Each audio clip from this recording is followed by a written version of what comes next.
ગુજરાત સરકાર દ્વારા સરકારી મેડિકલ કોલેજોમાં ફી વધારવાનો મુદ્દો ચર્ચામાં આવી ગયો છે.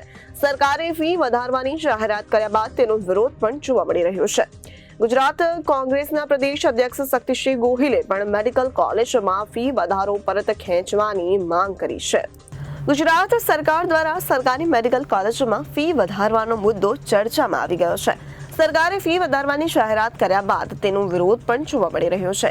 ગુજરાત કોંગ્રેસના પ્રદેશ અધ્યક્ષ શક્તિસિંહ ગોહિલે પણ મેડિકલ કોલેજોમાં ફી વધારો પરત ખેંચવાની માંગ કરી છે. GMERS સંલગ્ન મેડિકલ કોલેજોમાં ફી વધારો પાછો ખેંચવાની ગુજરાત કોંગ્રેસ માંગ કરી છે.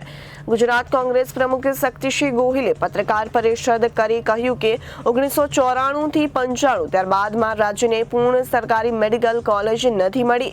એમાં પણ ફી વધારાને કારણે ગરીબ અને મધ્યમ વર્ગના વિદ્યાર્થીઓના સપના રોડાઈ શકે છે. આ મામલે શક્તિસિંહ ગોહિલે મુખ્યમંત્રીને પત્ર લખી રજૂઆત કરશે. સાથે જ તેમણે કહ્યું છે કે જરૂર પડે તો NSUI જલદ આંદોલન કરશે. અમે સંપૂર્ણ સરકારી મેડિકલ કોલેજ તો નહીં બનાવીએ, પણ ગુજરાત મેડિકલ એજ્યુકેશન રિસર્ચ સોસાયટીની સ્થાપના કરીએ છીએ, GMERS. અને આ એટલા માટે કરીએ છીએ કે ફીઝનું સ્ટ્રક્ચર ઓછું રહે અને ઓછી ફીમાં ડોક્ટર થઈ શકાય. એટલા માટે અમે GMERS Gujarat medical education research સોસાયટીની સ્થાપના કરીશું. ઇન્ફ્રાસ્ટ્રક્ચર માટે સરકાર અને કેન્દ્ર સરકારમાંથી પણ મદદ મળે. આવી 13 મેડિકલ કોલેજ આપણા ગુજરાતમાં ઊભી થઈ, 13 GMERS ની 13 મેડિકલ કોલેજ. આમનું કામ શું કે સસ્તી ફી, જો કે સસ્તી તો રહી નહીં. ભૂતકાળમાં કોંગ્રેસની સરકારમાં જે ફીસ હતી એવું સ્ટાન્ડર્ડ તો ન જ રહ્યું, કે સરકારી મેડિકલ કોલેજ જેવું સ્ટાન્ડર્ડ ના રહ્યું, પણ compare to private medical college થોડું સસ્તું હતું. હવે આ 13 મેડિકલ કોલેજોમાં મારી પાસે આ સરકારનો પરિપત્ર છે, 28 જૂન 2024. આ પરિપત્ર જે છે પ્રમાણે આ 13 મેડિકલ કોલેજો જે GMERS ની છે એમાં ડોક્ટરો, સ્પેશિયાલિસ્ટ ડોક્ટરો, પેરામેડિકલ સ્ટાફ, નર્સિંગ સહિતના મેડિકલ ક્ષેત્રના સાથે જોડાયેલું માનવ બળ વધારવા માટે GMERS હોય. અહીં શું થયું, મેં આ પરિપત્ર જે આપને બતાવ્યો એ પ્રમાણે આ પરિપત્ર મુજબ સરકારી કોટામાં જે 67%, મેનેજમેન્ટ કોટામાં 88% અને NRI કોટામાં $3000 નો ફી વધારો.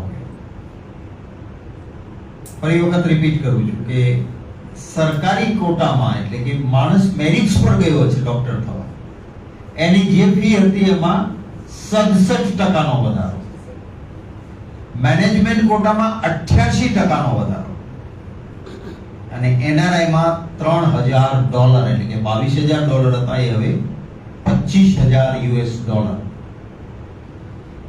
આપને નવાઈ લાગશે કે આવો ફી વધારો થાય ખરો? કોઈ વિદ્યાર્થી 10માં હશે, 11માં હશે, એ ખ્વાબ જોવે ત્યારે એને નક્કી હોય કે ભાઈ હું GMERS ની મહેનત કરીને મેડિકલ કોલેજમાં જઈશ તો આટલી ફી હશે, માટે મારે કોમર્સ નહીં સાયન્સ લેવું છે, ડોક્ટર થવું છે. આવા મધ્યમ વર્ગના ગરીબ પરિવારના વિદ્યાર્થીઓનું સપનું રોળી નાખે એ પ્રકારનો આ ફી વધારો છે. હું આપને જો એના આંકડાઓ આપું તો સરકારી કોટાની બેઠકમાં અત્યાર સુધી જે વાર્ષિક ફી છે એ 3.30 લાખ લેવામાં આવતી, 3.30 લાખ, જેમાં 66% નો વધારો કરી અને હવે જે આ પરિપત્ર મુજબ ફી થશે એ 5.50 લાખ એટલે 5.5 લાખ રૂપિયા. હવે આપ જોજો કે ડોક્ટર થવા માટેનો એ ભાર ડોક્ટર પડે ત્યારે એના ઉપર કેટલું ભારણ આવે. એ જ રીતે મેનેજમેન્ટ કોટામાં 9 લાખ રૂપિયા ફી હતી, 9 lakhs. એ આ પરિપત્ર સરકારે કરીને 9 લાખના 17 લાખ રૂપિયા એક વર્ષના 9 લાખમાંથી 17 લાખ કરી દીધા. અને મેં આપને કહ્યું એમ $22,000 NRI ના હતા, એમાં $3,000 નો વધારો કરીને $25,000 નો વધારો એ સરકારે આ પરિપત્ર દ્વારા, જે પરિપત્ર 28 જુલાઈ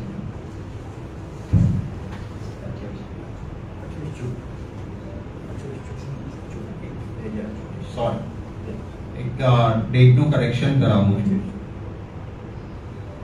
કે 28 જૂન 2024 નો મેં આપને આ પરિપત્ર જે બતાવ્યો એ 28 જૂન 2024 નો આ પરિપત્ર છે.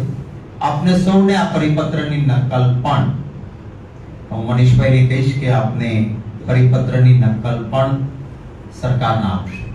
બ્યુરો રિપોર્ટ ચરાદેશ ન્યૂઝ, અમદાવાદ.